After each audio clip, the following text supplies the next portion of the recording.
श्री स्वामी समर्थ. गुरुचरित्र पारायण का वाचावे? आज आहे गुरुचरित्र पारायणाचा 7वा दिवस. तर पारायणाचे नियम माहितीच्या आजच्या शेवटच्या 7व्या भागाची सुरुवात करूया. गुरुचरित्र पारायण हे मनातील इच्छापूर्ती, संकटे दूर करणे, पितृदोष व वस्तुदोष निवारण आणि आध्यात्मिक उन्नतीसाठी केले जाते. हे दत्त महाराजांच्या कृपेने घरातील नकारात्मकता दूर करून शांती, चैतन्य आणि सुखसमृद्धी आणण्यासाठी अत्यंत प्रभावी मानले जाते.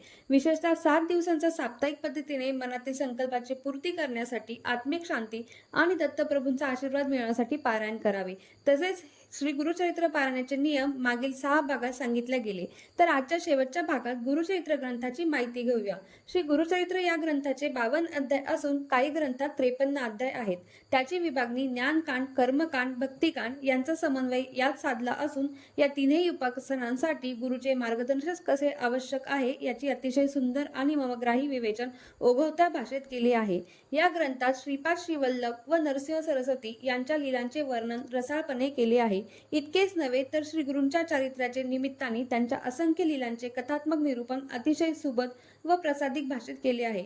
हे होते आजच्या गुरुचरित्र दिवस 7वा शेवटच्या भागामधील काही नियम व माहिती. त्यासाठी व्हिडिओ आवडला तर लाईक, शेअर, सबस्क्राईब करायला विसरू नका. श्री गुरुदेव दत्त.